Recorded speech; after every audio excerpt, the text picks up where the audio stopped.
Alright guys, another episode of Junk Removal Made Simple by the Junk Removal Authority. Today we're going to be tearing stuff up. Today's episode is about demolition, and the head of our demolition department here at Junk Doctors is Christian Fowler, so I'm going to let him run this episode. Nobody rides a wrecking ball like Christian other than Miley Cyrus, so here's Christian Fowler taking over this episode. I don't do it as good as Miley, but I try. So today, like Lee mentioned, we're going to be talking about demolition. A little bit different than your typical junk removal. I want to talk to you about what type of demolition we do, why you should be doing demolition, and a little bit about how to estimate these types of jobs. It's going to be, when you estimate these jobs, it's quite a bit different than your typical attic clean out or garage clean out or that sort of thing. So the types of demolition that we're going to be talking about, the three main things that we do: one would be mobile homes, two would be concrete and asphalt, and three would be any type of structural demolition, garages, houses, that sort of thing, larger sheds, stuff that you'll need equipment for that you can't quite do by hand. And I want to talk to you about why you should be doing this type of work. There's two main reasons that you should be doing this type of work. One, so I don't know if you can see that, it's kind of small there, but one would be competition. So your direct competitors, your franchises, 1-800-GOT-JUNK, Call It Chunks, those type of companies are not going to be doing this type of work. This is really a niche market. They'll be doing stuff, shed tear downs, stuff that they can do by hand, or sledgehammer, sawzalls, that sort of thing. But stuff where you're going to need a jackhammer, a skid steer, or something like that, they're not going to be doing this type of work. So there's a huge revenue stream that you could be doing. I don't know if you saw our last video, but last year, Junk Doctors alone, we did about $300,000 in this type of demolition work. We're doing something every single week involved where we're using a machine or some sort of larger piece of equipment to demo something. So that gets right into my second point of why you should be doing this: revenue.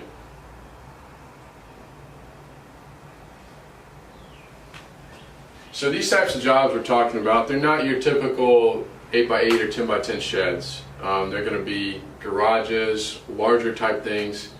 These jobs we're doing run anywhere from $2,000–$3,000 all the way up to $25,000–$30,000. And you're knocking these jobs out in a week or less. So it's a big hit. It's really quick. You're going to get in there and knock this out in a couple days, and it's a huge hit. So let's go on to estimating. We'll do some more videos about each one: mobile homes, concrete, asphalt, structural. I'm not going to get into detail today about those. Each one is a little bit different, and that's just something you're going to have to figure out. That's something we can teach you too, but we'll go into more detail later on about each one of those.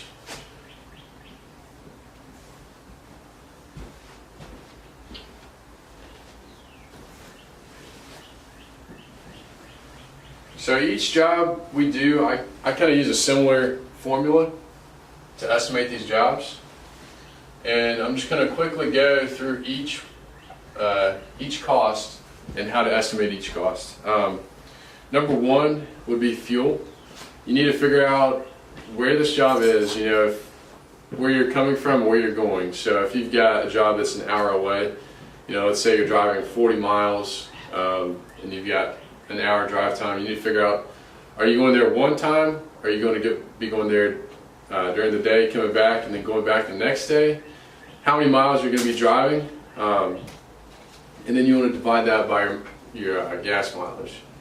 So generally I use about 8 miles a gallon, and then we multiply that by the gas prices, which is around here currently is about $3 a gallon. You always want to give yourself a little bit of buffer, because you're going to be doing some other driving. If something breaks down, if you're missing a tool, if you got to run up to Lowe's or something like that, you want a buffer, so if you're having to do that, you're not eating into your profits. So that would be fuel. 2 is also fuel, but it's a different type of fuel.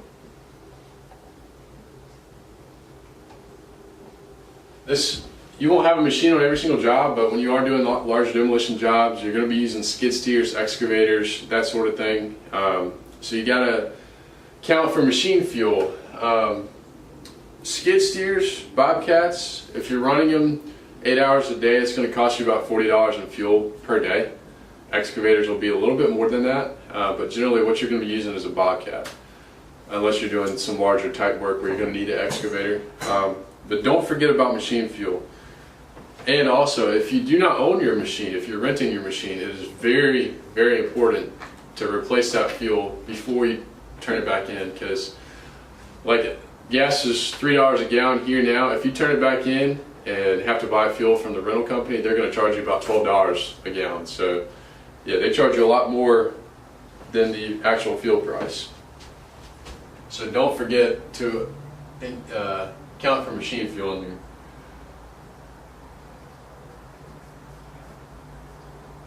Number 3, drive time.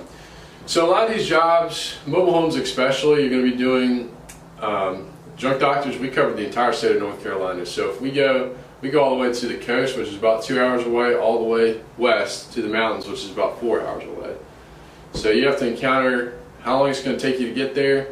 You know, we normally do 2 people for these demo jobs.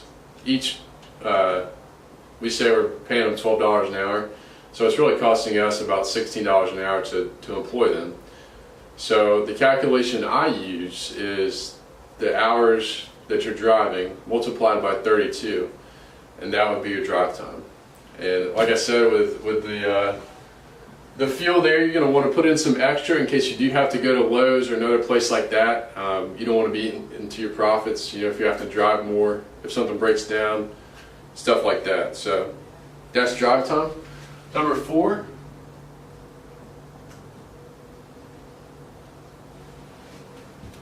is labor. How long is it going to take you once you get on site? How long does it take you from start to finish to complete the job? And that's something at JRA we can help you out with. You know, it's different for each job. You know, once you get more experience under your belt, you'll be able to tell, okay, I've got a single wide mobile home. It's a 12 by 70, you know, it's close, good access. It's going to take me about 12 to 14 hours of labor time. Then you can multiply, same thing with drive time. You figure out how many labor hours you're going to have, and then multiply by $16 an hour, give or take, per person that's on the job. So generally you have 2 people on the job. So if it's going to take you 12 hours of labor time, you're going to multiply 12 by 32, and that'll be your labor. So that's going to come with experience. You know, you don't want to be low on that, so at the start you may want to bump it up to a little bit longer than you think it would be, because it's different. Mobile homes is different, concrete's different. It just depends on what type of structure you're tearing down. Let's see. Number 5, we'll go to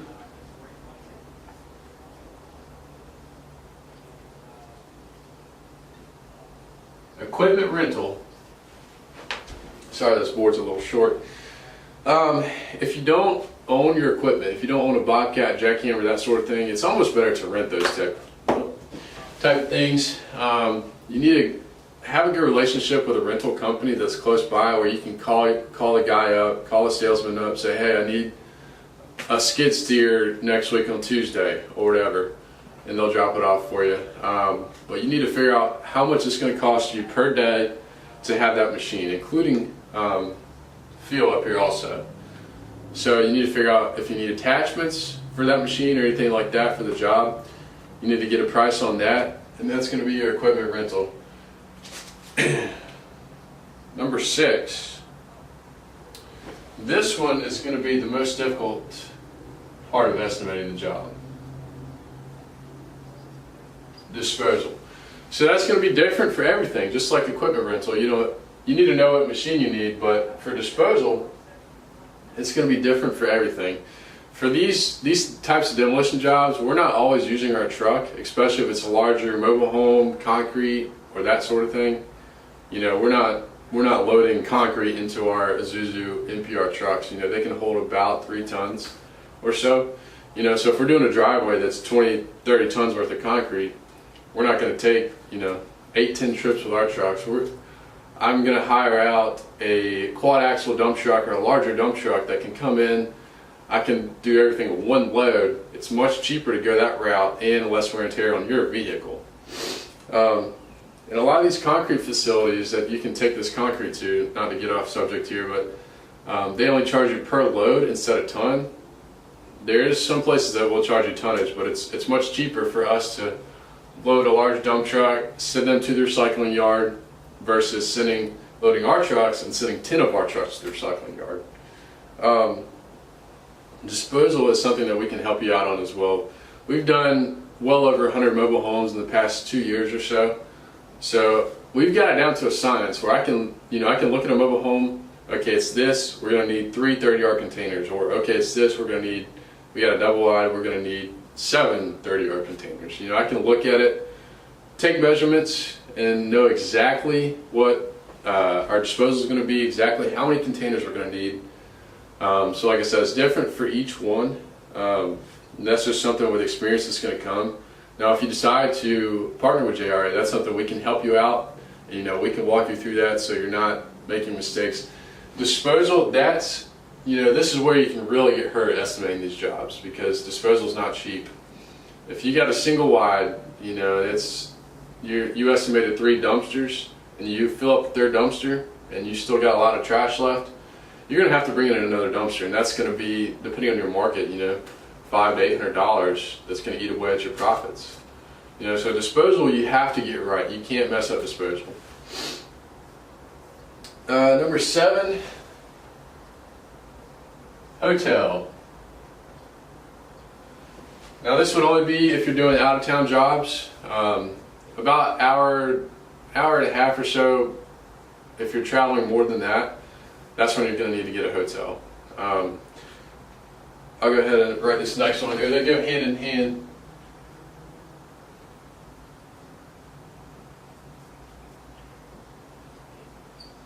Per diem, hotel per diem. It depends on, you need to check with the county, but if you're sending 2 employees to do these jobs, or if you're bringing an employee with you, if you're one of the owners and you're bringing an employee with you to go do these demo jobs, you have to give them a per diem for hotel and food, depending on the county that you're in. So it's different for each county. So we're in Wake County. I think it's $120 or so per night that you have to give them for a hotel. And food, I think it's about $50, $55 per day, which is a bit ridiculous, but it's the law. So check with the county that you're doing the job. And it's not where your office is, it's where you're doing the job. And that's how much you need to account for per diem. So this is only if you're doing out-of-town work. If you're doing a demo in your city, that's no problem at all. You won't have per diem in there, so that you can cut that out. We got a couple more things on here. I'll come over here to this right side.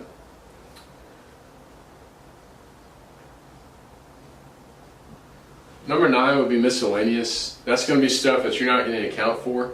Broken equipment, extra tools. A lot of times you'll be waiting on a dumpster, so you've got that extra wait time on there. Almost all the time, everything's not going to go perfect the whole time. You might break a tool that you need to, you go get a replacement for. You might, if you have a sawzall and you run out of blades, you might have to go get more blades or that sort of thing. You might have a hydraulic hose on your skid steer brake and you've got to wait 2 hours for them to come and fix it. So depending on the size job, miscellaneous, I'll add anywhere from $100 up to, for larger jobs, $1,000, which stuff like that. Stuff that's going to take longer than a week, I would be closer to the $1,000 range, but stuff that we can knock out in a day or so, $150. Because everything's not going to go perfect, so you got to have a little bit of room in there for error. So that's what miscellaneous is for. And then 10 would be the admin fee. This is the back end fee, the time you're going to spend booking the job, the time you're going to spend doing the accounting stuff for the job, the stuff that you're not doing actually on the job to complete the job. booking the job, taking payment, that sort of thing. That's what the admin fee is going to be for. Generally, $100, $200. It really depends. But that's that fee. So these right here are all your direct costs. This is pretty much it. This is the general guidelines that we use to estimate demo jobs. And like I said, mobile homes are going to be a little bit different. Concrete's going to be a lot different. We'll talk about that in a later video. 3, and then structural, garage, homes, that type of stuff. That's going to be a lot different. They're all different, but this is pretty much what I use to estimate these demo jobs. So I appreciate you listening, and in the next few weeks we'll be putting out some more demo videos to go more into detail about mobile homes, concrete. We'll go into detail. I'll explain how to do these jobs and give you tips on how to complete these jobs. Thanks for listening again. Please subscribe to our channel. You can also visit our website at junkremovalauthority.com.